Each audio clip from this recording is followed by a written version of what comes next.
And here's really what's at stake. And it adds up over time. So if you don't plan on holding the mortgage for a long time, hey, it's maybe not going to end up in a huge savings. But the longer you have this mortgage, the more savings you would have gotten, or the more savings you can accumulate just based on the decision of where you get your mortgage from today on a refinance. So let's say you have a $500,000 loan amount, and through comparison shopping, you're able to get a 0.5% lower than, let's say, what your bank or current lender was offering.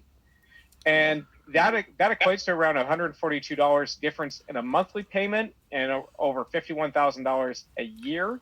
But people always forget about compound interest. And what happens is, let's say if you're saving $142 a month on your by having a lower interest rate, then you could have put that money aside into an investment vehicle. And if you receive an average rate of return, let's say of 8%, that you're going to save on just comparison shopping today. And this is just additional savings on maybe what you're also saving from the refinance.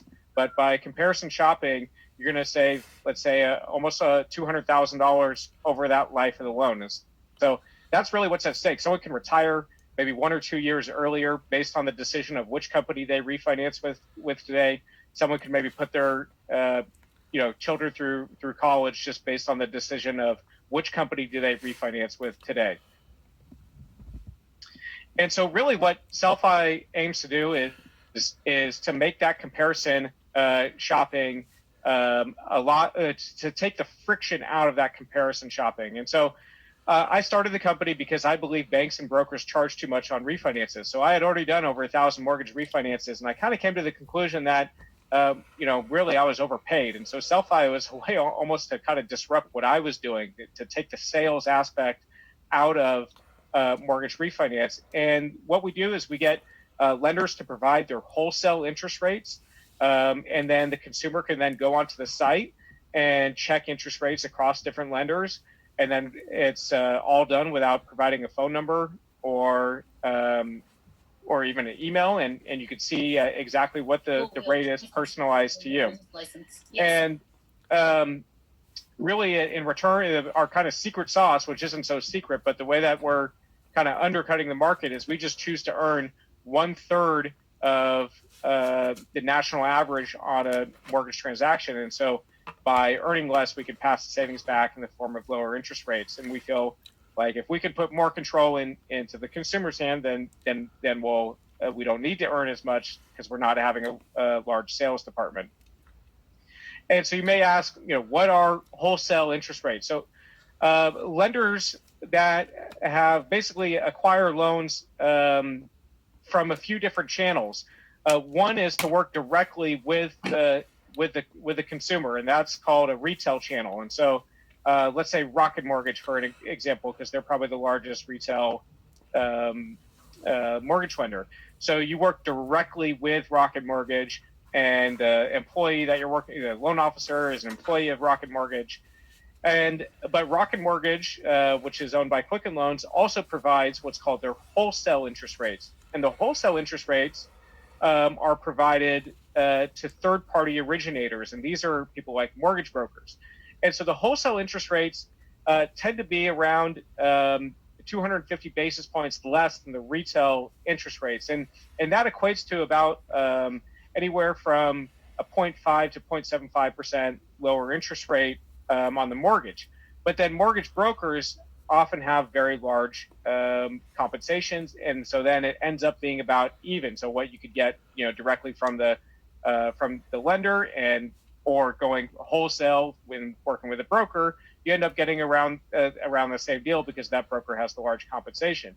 And so what SELFi does is we aggregate these wholesale rates and then we pass it to the consumer with less of a compensation. So that's how we're able to undercut the market.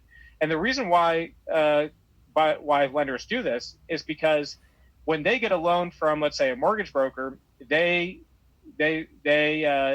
from their standpoint, they see this as a $0 customer acquisition cost. So they can provide a much lower interest rate, given that they're not having a large sales department originating the loan. And so wholesale interest rates are such a misconception in the industry, because people think going to a mortgage broker is going to be expensive, and it can be, but it can also be incredibly affordable. So it really depends on that mortgage broker's compensation. If they're charging a lot, then yeah, it's going to be expensive. But if the mortgage broker is charging very little, then you're actually going to get a much better deal from a mortgage broker than you would directly from a lender. And so we try to take that process and really digitize it for the consumer's benefit. One of the biggest mistakes I see people make when they refinance their mortgage, and they say, hey, I want to pull out $10,000 of cash or $15,000 in cash. And you could do that. You can pull some equity out, and you could use that money to consolidate debt or do home improvement. And that's a good use of the funds. But where I see a mistake is just pulling out a little bit of cash. Say, oh, I just want $10,000, $15,000 cash back. And the reason why it's a mistake is because the cash out refinance rates are higher than when someone is just refinancing to a lower interest rate. And the loan can actually be structured creatively to where you're freeing up some cash without the loan being classified as a cash out refinance. And so the way that this can be done is, let's say if the loan is going to close on May 4th, well, your first payment on the new loan isn't due until July 1st, and this is because interest is paid in arrears. So you could potentially go May and June without a mortgage payment. First payment isn't due until July. Plus, you can get your escrow refunded to you by your current servicer if you have that set up. And so the escrow refund is like a savings account for the purpose of paying taxes and homeowners insurance. And then you could also get at least $2,000 cash back, sometimes even more, depending on whether or not the secondary investor is Freddie Mac or Fannie Mae.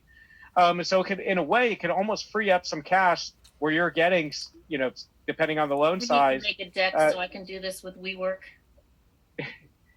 Depending on the loan size. By the way, feel free to submit your questions through the chat, and I'm going to get to them shortly. Hi, Joseph. Sorry, this is Yanni. As callers are joining in, do you mind please muting your mic? There are a few people that we can hear. No worries.